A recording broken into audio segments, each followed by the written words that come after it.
Hello everyone, स्वागत है आप सभी का पुनः से हेल्थ जंक्शन बिहार के इस आपके यूट्यूब चैनल में। और पुनः से हाजिर हूँ एक नए वीडियो के माध्यम से आप सभी के बीच में। जैसा कि कल मैं लाइव सेशन में आपको सामने बहुत सारी बातें आप सभी के साथ साझा किया था और आप सभी के सवालों का जवाब भी दिया था। इस वीडियो के माध्यम से मैं आपको जो सुप्रीम कोर्ट में जो हियरिंग हुई है उसका वीडियो आपके साथ शेयर करना चाहूँगा। आप उसमें साफ तौर से समझ सकते हैं, सुन सकते हैं कि हियरिंग में किस तरीके से बात रखी गई है और जज महोदय के द्वारा क्या कुछ कहा गया है। तो ये सारी डिटेल्स आपको बताने की मैं कोशिश करूंगा और उसका वीडियो क्लिप भी आपके साथ साझा करूंगा। तो आप अंत तक जुड़े रहें और वीडियो को पूरा देखें, तभी आप समझ पाएंगे कि क्या है पूरा मामला और क्या चीज़ वहाँ पे बताई गई है और कैसे डिसीजन के लिए कहा गया और कब तक का अभी और समय दिया गया है। लेकिन आपको बताता चलूँ कि बहुत सारे लोग अभी भी एक तरीके से एक आस में हैं, एक उम्मीद में हैं कि कुछ अच्छा हो जाए। तो प्रे कीजिए, मैं तो यही कहूँगा, दुआ कीजिए कि आप सभी के लिए कुछ अच्छा हो जाए अभी भी अगर कुछ होता है तो। लेकिन इस प्रक्रिया को पूर्ण करने के लिए कहीं ना कहीं सुप्रीम कोर्ट ने अपने तरफ से एक तरीके से आदेश दे दिया है। बाकी रिटेन आदेश जो है वो आना अभी बाकी है। तो वीडियो में आगे बढ़ूँ उससे पहले आग्रह करूंगा कि आप सभी अगर नए जुड़े हैं, पहली बार वीडियो को देख रहे हैं या चैनल पर पहली बार आए हैं, तो नीचे लाल कलर के बटन को दबा के चैनल को सब्सक्राइब कर लीजिए और बगल में लगा घंटी वाला बटन भी प्रेस कर दीजिए कि कभी भी वीडियो अपडेट करूँ तो उसका नोटिफिकेशन आप तक सबसे पहले पहुँचे और आप सबसे पहले उसे क्लिक करके देख सकें। तो अगले क्लिप में आइए, आपको पूरा वो वीडियो शेयर करता हूँ और आपके साथ वो वीडियो साझा करके आपको बताने की कोशिश करता हूँ। New written petitions have also been filed and all are now posted. Now, first the state has to take a call on Rule 25. But I will take only 5 All the writs have come. All the writs have come. How many matters are listed today? 7-8 matters. There are 10 matters, out of which there are 3 writs. Item number 45 is also tagged in. 45 also. Yes. We have to hear them. May I, We'll fix a date. may I suggest one suggestion? Yes. But this entire dispute is regarding whether the 2018 rules appointment should be made or 2023 rules appointment should. Now, with respect to the advertisement, appointments have already been and they have been working. No, they are not. I'm only 2 minutes, below because so far as State is also communicating. So far as the 2000, I have filed a short note of 4 pages. Yes, Lord. The 2018 rules, the appointment was the recruitment, the selection process was at the last stage. Well, 2023 rules, the selection was completed, and only the posting was to be made. Correct. So now I have a complete list for that. My suggestions today, my Lord. Your Lordship may permit me to appoint as per the 2023 rules. I will keep 70 posts vacant for the writ petitioners. If tomorrow it is possible that all these writ petitioners may be appointed in this process also. If some are left, Your Lordship can examine those. Because the point is, there will be a bench here. Appoint them. 23. Wait a minute.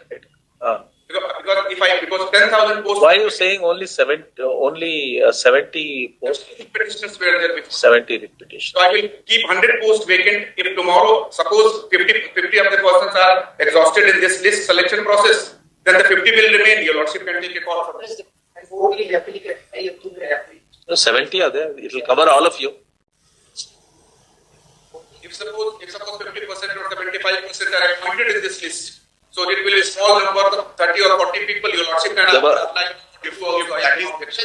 That is the stand of the state. Then it means why I understand from it that they are not pressing 25 rules. As an interim measure, he is saying he is not conceding anything. The difficulty is the 20. What is your problem with? He is saying that the post will be kept vacant for you without any filling it up. It's a seniority issue, is it? Submission. The 25 rules are there. Let's 2018 and 23 has been made nullity through 25. That's number 1. Number 2 is 23 is prospective in nature. That's the concurrent fine. Those are the merits of the matter. He's saying about the interim orders. We might agree with you, we might dismiss the petition. Yes, ma'am. Pending disposal of the petition, because government work also should not suffer. Yes. Entire process can't be stopped. We will accept that. Yes. Learned Counsel for the state has made a very fair suggestion that pending disposal of the special petition, the state shall not fill up 100 posts. What are these posts for? A&M. Posts of Wife nurse. posts of auxiliary midwife. Is that the full correct name? Nurse. Posts of Nurses. auxiliary midwife nurses.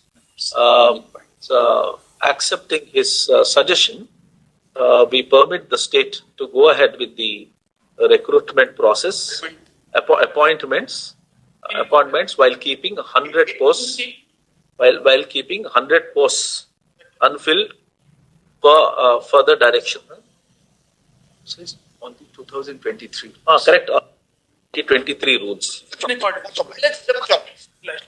Single bench means the order is in our favor. Division bench means the order is in our favor. We have to be recruited. Now they are saying that they will proceed with 20. The issue is fed.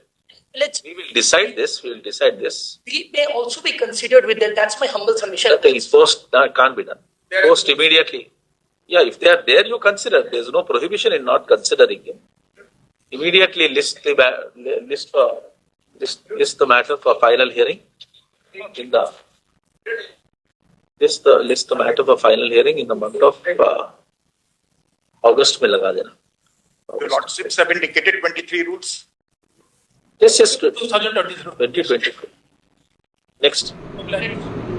तो देखा साथियों आप लोगों ने कि किस तरीके से कल जो है हियरिंग हुई थी कोर्ट में और किस तरीके से सरकारी वकील जो थे उन्होंने अपनी बात को रखी है कि हमारे पास अभी बहुत सारी सीट है वैकेंट है और इस प्रक्रिया को जो 10,709 बहाली प्रक्रिया है उसको जो है कहीं ना कहीं एग्ज़ाम के माध्यम से पूर्ण कर लिया गया है, केवल जो है नियुक्ति प्रक्रिया बाकी है, ठीक है ना। लेकिन अभी आपको ये चीज़ बता दूं कि अभी रिजल्ट दिया गया था, अभी आपको हो सकता है कि मेरिट लिस्ट तैयार किया जाए और फिर उसके अकॉर्डिंग जो है आपको बहाली की प्रक्रिया को पूर्ण की जाए या आगे की प्रोसेस को किया जाए। तो आप सभी जो है हमेशा जो है कि इंफॉर्मेटिव वीडियोस को देखते रहने के लिए चैनल को अभी तक सब्सक्राइब नहीं किए हैं तो प्लीज़ सब्सक्राइब कर लीजिए। और इस तरीके के सवाल बहुत सारे आ रहे थे कि सर मेरिट बनेगा क्या होगा, आगे प्रोसेस कैसे होगा, तो ये सारी चीज़ें आपको वीडियो के माध्यम से मैं हमेशा टाइम पे बताता रहूँगा। इसलिए आपको हमेशा बोलता हूँ कि चैनल को सब्सक्राइब कर लीजिए और बेल आइकन प्रेस करके रख लीजिए कि कभी भी वीडियो अपडेट करूँ तो उसका नोटिफिकेशन आप तक सबसे पहले पहुँच सके। तो ये सारी प्रक्रियाएं आगे किस तरीके से होगी, सारा गाइडलाइन अभी जारी होना बाकी है, क्या होगा आगे ये सारा निर्देश अभी आना बाकी है। बाकी अभी जो हुआ है ये है कि अभी कहीं ना कहीं नियमावली 2023 के ऊपर जो है विचार किया गया है और उसे आगे बढ़ाने के प्रोसेसिंग की बात कही गई है। लेकिन ये भी आपको बताता चलूँ कि आने वाले समय में अब केवल और केवल वैसे अभ्यर्थी का ही चयन होगा जो परीक्षा पास करेंगे, डैट मीन्स CBT एग्ज़ाम को क्वालिफाई करेंगे। तो इसलिए आप सभी पढ़ाई पर ध्यान दें क्योंकि इल्म एक ऐसी चीज़ है जिसकी कोई बंटवारा नहीं की जा सकती, जिसका कोई बंटवारा नहीं होता है। अगर मेरे पास है तो मेरा भाई नहीं ले सकता है, बहन नहीं ले सकती है, आपके पास है तो आपके रिलेटिव्स नहीं ले सकते हैं, ठीक है ना। तो पढ़ाई ज़िंदगी में हमेशा काम आने वाली चीज़ है, इसलिए पढ़ाई करें और आने वाली जो भी बहाली है वो नियमावली 2025 के अनुकूल होनी है, आपको बेहतर तरीके से पता है। इसलिए उसके अकॉर्डिंग क्या है एग्ज़ाम होना है, तो इसलिए आपको एग्ज़ाम पास करने के लिए अपने एक सीट को निर्धारित करने के लिए आपको पढ़ाई करना अति आवश्यक है। आवश्यक की बात नहीं है, अब अति आवश्यक है। अगर आपको एक सीट निर्धारित करना है, अपने जॉब को प्राप्त करना है तो आपको पढ़ाई करना अति आवश्यक है। तो आशा करता हूँ कि ये बातें आपको समझ आई होगी और आपको बातें मोटिवेट किया होगा मेरे शब्दों ने। तो आगे बढ़ें, ज़िंदगी में रुकावटें बहुत सारी आती हैं लेकिन उसको फेस करते हुए हमें आगे बढ़ना है। जो लोग डिस्क्वालीफाई हो गए हैं निराश होने की आवश्यकता नहीं है, फिर मौका मिलेगा, आप दोबारा से ट्राई करें। तो मिलूंगा नेक्स्ट वीडियो में, तब तक के लिए धन्यवाद।